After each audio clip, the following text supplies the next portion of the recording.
Government UP school അകത്തേത്തറയിൽ എത്തുന്ന 1/4 കുട്ടികളും പിന്നോക്ക വിഭാഗത്തിലുള്ളവരാണ്. ഇവർക്ക് മികച്ച വിദ്യാഭ്യാസം നൽകി സമൂഹത്തിന്റെ മുഖ്യധാരയിലേക്ക് എത്തിക്കുന്ന ഭാരിച്ച ഉത്തരവാദിത്തം ഏറ്റെടുത്തിരിക്കുകയാണ് സ്കൂൾ അധികൃതർ. നമുക്കിവരെ സ്വാഗതം ചെയ്യാം ഹരിത വിദ്യാലയത്തിന്റെ ഈ വേദിയിലേക്ക്.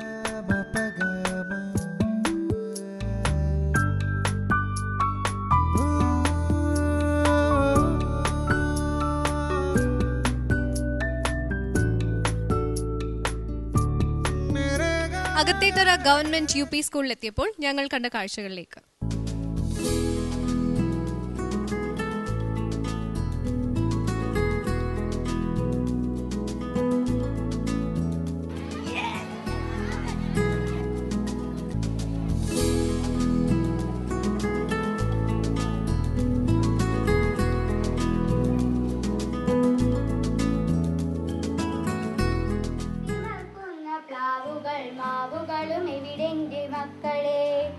കുട്ടിക്കരിംകുയിൽ കൂകിത്തിമർക്കുന്ന കുട്ടനാടൻ പുഞ്ചയെവിടെന്റെ മക്കളെ, കുട്ടിക്കരിംകുയിൽ കൂകിത്തിമർക്കുന്ന കുട്ടനാടൻ പുഞ്ചയെവിടെന്റെ മക്കളെ.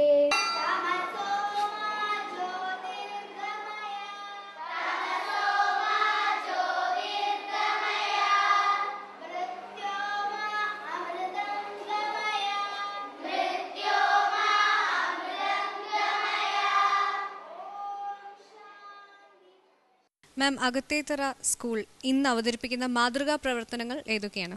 1 സമൂഹ കൂട്ടായ്മയും, 2 വിഭവ സമാഹരണവും, 3 ഭരണകാര്യക്ഷമതയും. അടുത്തതായി സ്കൂൾ പ്രതിനിധികളും ജൂറി അംഗങ്ങളുമായുള്ള ആശയവിനിമയമാണ്.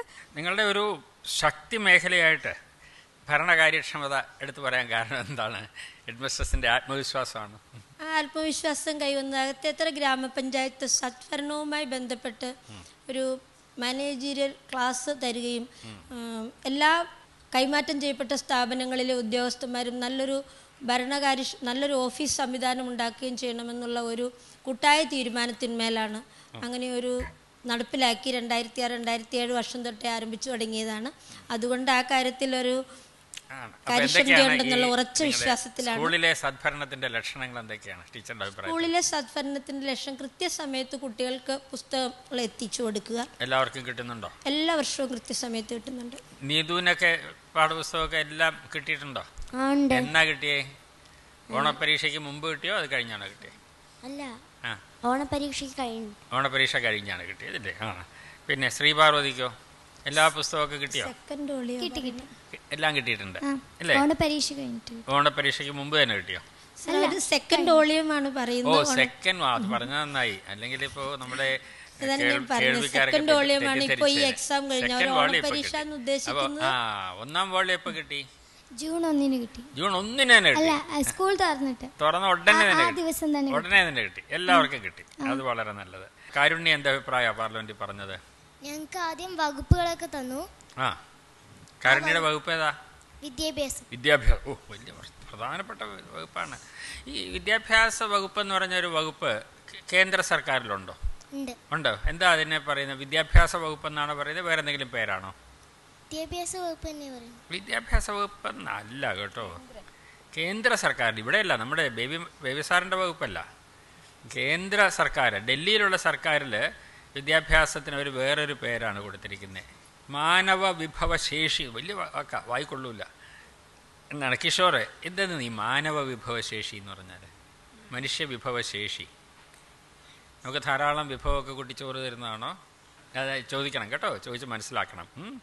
പിന്നെ എന്നിട്ട് വകുപ്പ് കിട്ടിയിട്ട് അവിടെ ചർച്ച ചെയ്യുന്ന പൊതുവായിട്ട് വന്ന സംഗതി എന്താണ്? പാർലമെന്റ് കൂടിയിട്ട് പരീക്ഷയ്ക്ക് ശേഷമായതുകൊണ്ട് ഇനി എന്തെല്ലാം ഈ പഠനത്തിൽ കൂടുതൽ കുട്ടികളെ ആകർഷിക്കാൻ എന്തെല്ലാം ചെയ്യാമെന്ന് തീരുമാനിച്ചു. എന്തൊക്കെ ചെയ്യണമെന്ന് തീരുമാനിച്ചു? ഒരു കാര്യം പറയാമോ?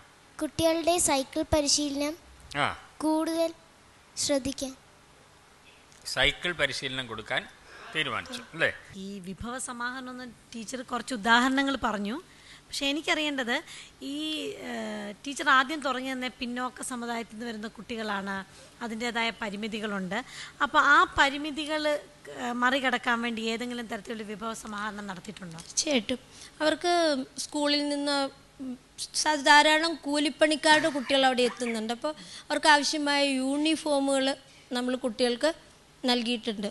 അത് എല്ലാ കുട്ടികൾക്കും തന്നെ, ഈ വിഭാഗത്തിൽപ്പെട്ട എല്ലാ കുട്ടികൾക്കും യൂണിഫോം നൽകാനായിട്ട് സ്കൂള് ശ്രമിക്കുന്നുണ്ട്. അത് PT ആയിരുന്നോ പഞ്ചായത്തായിരുന്നോ? അത് പഞ്ചായത്തല്ല, അത് PTA സഹായത്തോടു കൂടിയാണ്. സന്നദ്ധ സംഘടനകൾ നമുക്ക് തരുന്നുണ്ട്. ബാങ്ക്, മറ്റ് ഇൻസ്റ്റിറ്റ്യൂഷൻസ്, അങ്ങനെ എല്ലാവരുമായി ഉൾപ്പെടുത്തിക്കൊണ്ട് തരുന്നുണ്ട്. ബാഗ്, ആ കുട്ടികൾക്ക് ബാഗുകൾ എത്തിക്കുക, അതുപോലെ നോട്ട് പുസ്തകം, ബുക്കുകൾ, ഇതൊക്കെ ഇഷ്ടംപോലെ സൗകര്യത്തിനനുസരിച്ച് ഒരു കുട്ടിക്ക് 5 നോട്ട് ബുക്ക് അനുസരിച്ച് കൊടുക്കാൻ നമുക്ക് സന്നദ്ധ സംഘടനകളിൽ നിന്ന് സാധിക്കുന്നുണ്ട്. അപ്പം ഈ ടീച്ചറിനിപ്പോൾ ഞാൻ ഈ നിങ്ങളുടെ സ്കൂളിന് ഏറ്റവും നിങ്ങളുടെ സ്കൂൾ മാസ്റ്റർ പ്ലാനൊക്കെ തയ്യാറാക്കുമ്പോൾ സ്കൂളിന് അത്യാവശ്യമായ കാര്യങ്ങൾ ഇല്ലാത്തത് ഇതാണ് എന്ന് പറഞ്ഞ് അക്കമിട്ട് എഴുതിയാൽ അതിനനുസരിച്ച് ഒരു പ്ലാൻ തയ്യാറാക്കിയിട്ടുണ്ടോ ഒരു വിഭാഗ സമാഹരണത്തിന്? അതിനൊരു ഉദാഹരണം പറയാൻ പറ്റുമോ? നമ്മൾ വർഷത്തിൽ ഒരു പദ്ധതി, വാർഷിക പദ്ധതി എന്ന രീതിയിൽ തന്നെ തയ്യാറാക്കുന്നുണ്ട്. അത് പോരാത്തതിന് 2-3 വർഷത്തിനുള്ളിൽ നമ്മൾ തയ്യാറാക്കിയ ഒരു പദ്ധതിയിൽ നമുക്ക് കിട്ടിയിരിക്കുന്നതാണ് നമുക്കൊരു ഗ്രൗണ്ട് വേണമെന്നുള്ളത്. കളിക്കാനൊരു ഗ്രൗണ്ട് കുട്ടികൾക്ക്. സ്കൂൾ ഗ്രൗണ്ട് ഉണ്ടെങ്കിലും അത് കായിക ശേഷി പ്രകടനത്തിന് വേണ്ടി ഉപയുക്തമാക്കാൻ സാധിക്കുന്നില്ല. അവിടെ നിങ്ങൾ വാർത്തകൾ കാണിച്ചപ്പോഴേ അവിടെ ഇന്ത്യക്കൊപ്പം ഒബാമ എന്ന് കണ്ടു. എന്താണ് ഈ ഒബാമ എന്ന് പറഞ്ഞാൽ?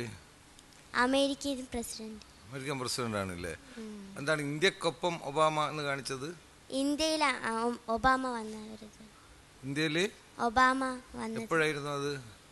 ഏതാണ്ട് ഇക്കൊല്ലാണോ കഴിഞ്ഞ കൊല്ലാണോ? ഈ കൊല്ലം. ആരാണ് പറയുന്നത്? വായിച്ച 2-3 പുസ്തകങ്ങളെ പേര് പറ. സി പാർവതി. അവസാനമായി ക്ലാസ് ലൈബ്രറിയിൽ നിന്ന് പുസ്തകം വായിച്ചു. കുട്ടിക്കണക്കുകൾ പറഞ്ഞു. കുസൃതി കണക്കുകൾ. ആരാണ് എഴുതിയത്? അത് CP പള്ളിപ്പുറം. സിപ്പിയുടെ വേറെ പുസ്തകങ്ങൾ വായിച്ചിട്ടുണ്ടോ? കുഞ്ഞുണ്ണി മാഷ് അത് വായിച്ചിട്ടുണ്ടോ? ഇല്ല. അപ്പോൾ ലൈബ്രറിയിൽ കുറച്ച് നോവലുകൾ വെച്ചിട്ടുണ്ട്. ഞാൻ അതിൻ്റെ പേര് പറയാം. ഓടയിൽ നിന്ന്, പാത്തുമ്മയുടെ ആട്, അസുരവിത്ത്, ഖസാക്കിൻ്റെ ഇതിഹാസം. കേട്ടോ പേരൊക്കെ? അതിൽ നിന്ന് ഞാൻ ഒരു ബഷീറിൻ്റെ ഒരു പുസ്തകം എടുക്ക് എന്ന് പറഞ്ഞാൽ നിങ്ങൾ ഏതാ എടുത്തു തരിക? പാത്തുമ്മയുടെ ആട്. അതെടുത്തു തരും. ഗുഡ്. കാരണം ഈ സമൂഹം എന്ന് വെച്ചാൽ എന്താ? എല്ലാവരും. നിങ്ങളുടെ സ്കൂളിന് സമൂഹമായിട്ട് നല്ല ബന്ധമാണോ? എങ്ങനെയാണ് ബന്ധം ഉണ്ടായത്? ഞങ്ങളുടെ സ്കൂളിലെ PTA-യിലും പിന്നെ ഇടയ്ക്ക് ഞങ്ങൾ ക്യാമ്പ് നടത്താറുണ്ട്. സഹവാസ ക്യാമ്പ് സ്കൂളിൽ തന്നെ. അപ്പോൾ ആരൊക്കെ വരും സഹവാസ ക്യാമ്പിൽ? രക്ഷിതാക്കൾ വരും, PTA അംഗങ്ങൾ വരും, കുട്ടികളുണ്ടാവും, അധ്യാപകരും ഉണ്ടാവും. എന്നിട്ട് എന്താണ് അവിടെ സംസാരിക്കുന്നത്? കുട്ടികൾ ഓരോ പരിപാടി അവതരിപ്പിക്കും, വാന നിരീക്ഷണം നടത്തും. പിന്നെ രക്ഷിതാക്കളും അധ്യാപകരും എല്ലാവരും കൂടെ വാന നിരീക്ഷണം നടത്തുമോ? എന്നിട്ട് എല്ലാ കണ്ടതൊക്കെ എഴുതാറുണ്ട്.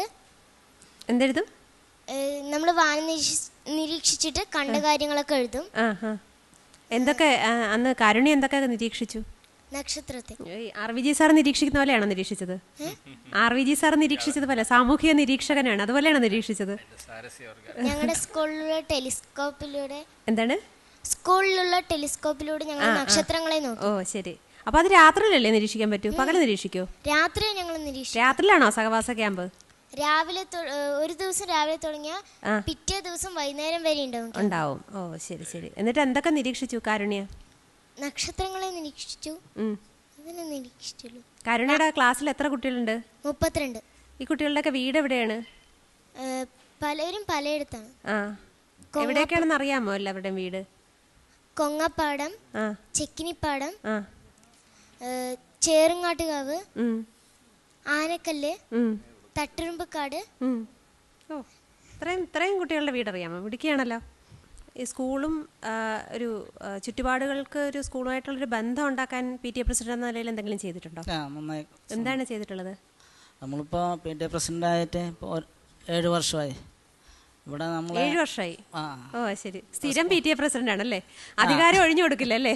അതല്ല, നമ്മൾ നന്നായി പ്രവർത്തിക്കുന്നത് കൊണ്ട് നമ്മുടെ കൂടെ സഹകരിക്കാൻ എല്ലാ ജനങ്ങളുണ്ട്, പഞ്ചായത്തിന് ആൾക്കാരെല്ലാവരും ഉണ്ട്. അതുകൊണ്ട് എല്ലാ സമയത്തും നമ്മൾ എന്ത് പറയണോ അതേമാതിരി അത് ചെയ്തു തരാനുള്ള സന്നദ്ധ കാട്ടുന്നുണ്ട്. ഈ പ്രോജക്റ്റ് ഒക്കെ തരാറില്ലേ ക്ലാസ്സിൽ നിന്ന് ടീച്ചേഴ്സ് ഓരോ വിഷയത്തിനും? എങ്ങനെയാണ് നിങ്ങൾ അതിൻ്റെ പ്രവർത്തനം നടത്തുന്നത് നീതു? ഗ്രൂപ്പിലാവുമ്പോൾ ഒരു വിഷയം തരില്ലേ, അപ്പം ആ വിഷയത്തിനെ കുറിച്ച് എല്ലാ കുട്ടികളും അന്വേഷിച്ചിട്ട് ഓരോ പേപ്പർ കട്ടിങ്സ് ആണെങ്കിലും എല്ലാ വിവരത്തിനെയും കുറിച്ച് ഒരു പേപ്പറിൽ എഴുതി. അത് സ്കൂളിൽ വെച്ച് തന്നെ ചെയ്യുമോ അതോ ഏതെങ്കിലും കുട്ടിയുടെ വീട്ടിലേക്ക് പോവോ അല്ലെങ്കിൽ ലൈബ്രറിയിൽ എല്ലാവരും ഒരുമിച്ച് വരുമോ? അങ്ങനെ ഏതെങ്കിലും ഒരു പ്രത്യേക സ്ഥലത്ത് എല്ലാവരും കൂടി ഒരുമിച്ചിരുന്ന് ചെയ്യാറുണ്ടോ? ഉണ്ട്. സ്കൂളിൽ കമ്പി ക്ലാസ് ഉണ്ട്, അവിടെ ഒന്ന് ചെയ്യും. എവിടെ എന്താ ഉള്ളത്? സ്കൂളിൽ അടുത്തായിട്ട് ഒരു ക്ലാസ് ഉണ്ട്. ക്ലാസ് റൂമോ? ഇതിന് വേണ്ടിയിട്ടോ? പരിപാടികളൊക്കെ സ്റ്റേജിലിരുന്ന് ചെയ്യും. അതിന്റെ സ്റ്റേജിൽ ഇരുന്നിട്ട് എല്ലാവരും കൂടി ചെയ്യും അല്ലേ? അതിനൊരു ഗ്രൂപ്പിനൊരു ലീഡറൊക്കെ ഉണ്ടാവും അല്ലേ? വീട്ടിൽ നിന്നൊക്കെ സഹായം ഉണ്ടാവാറുണ്ടോ പ്രോജക്റ്റ് ഒക്കെ ചെയ്യാൻ? ഉണ്ട്. അമ്മയും അച്ഛനൊക്കെ ചെയ്തു തരുമോ? ഏട്ടനും അമ്മയൊക്കെ ഏട്ടനും അമ്മയൊക്കെ ചെയ്തു തരും. അതിന് കൊണ്ടുവരും. ഏതൊക്കെ പേപ്പറിലൊക്കെ ഉണ്ട്. അധ്യാപകര് ടീച്ചേഴ്സൊക്കെ സഹായിക്കാറുണ്ടോ? ഇവിടെ ഇപ്പൊ അവരിയ്ക്കുന്നതുകൊണ്ട് സഹായിക്കില്ല എന്ന് പറയാൻ പറ്റില്ല അല്ലേ? അങ്ങനെയല്ല, സഹായിക്കാറുണ്ട്. അവർക്ക് കിട്ടുന്നതും അവർ കൊണ്ടുവരും. അവര് കൊണ്ടുവരും. എങ്ങനെ തോന്നി തിരുവനന്തപുരത്ത് എത്തിയപ്പോ? ചൂടുണ്ടോ? നല്ല ചൂടുണ്ടോ? തണുപ്പുണ്ട്. അവിടെ ഈ അകത്തിത്തറ പാലക്കാട് ഭാഗത്തൊക്കെ ഉണ്ടല്ലോ. ഇതിപ്പോ മലയാളം ഏത് മാസമാണ്? വൃശ്ചികം, ധനു, മകരം മാസങ്ങളിലൊക്കെ ഒരു കാറ്റില്ലേ ഇല്ലേ? അതായത് നവംബർ, ഡിസംബർ, ജാനുവരി മാസത്തിലൊക്കെ പാലക്കാട് അകത്തിത്തറ ഭാഗത്തൊക്കെ ഒരു കാറ്റുണ്ടോ? അനുഭവപ്പെട്ടിട്ടുണ്ടോ? ഞാൻ പറയുന്നത് PTA ടീച്ചർമാരൊക്കെ അതൊക്കെ ക്ലാസ് പുസ്തകത്തിനുള്ളിലുള്ളത് മാത്രമാണോ പഠിക്കുക? അല്ല. ഇവിടെ അത്ര തണുപ്പ് തോന്നിയോ തിരുവനന്തപുരത്ത് വന്നപ്പോ? കാറ്റ് തോന്നിയോ? അവിടെ ഇല്ലാത്ത എന്തൊക്കെ ഇവിടെ കണ്ടു? ഒക്കെ പഠിക്കണ്ടേ? ഇനി ഇവിടെ നിന്ന് കണ്ട കാര്യങ്ങള്, കേട്ട കാര്യങ്ങള്, മനസ്സിലാക്കിയ കാര്യങ്ങള്.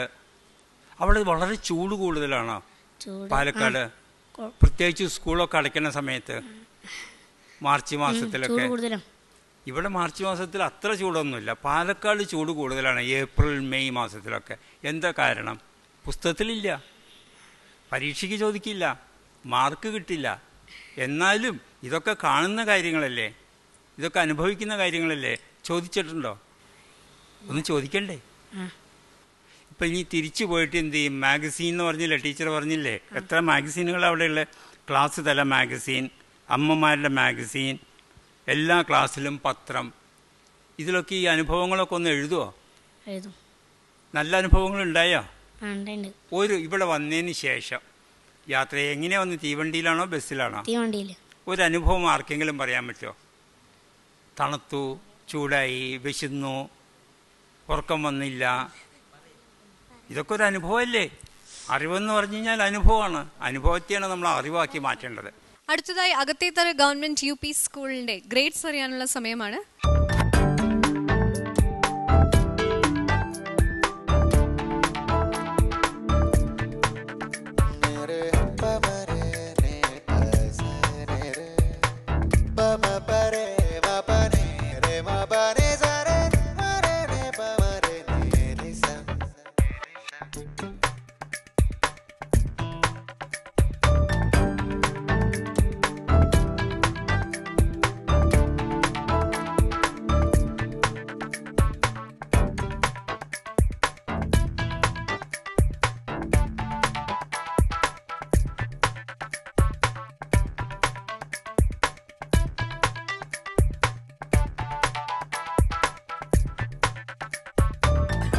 അകത്തേത്തറ സ്കൂളിന് ജൂറി പാനൽ നൽകിയിരിക്കുന്ന സ്കോർ 87.8 out of 100.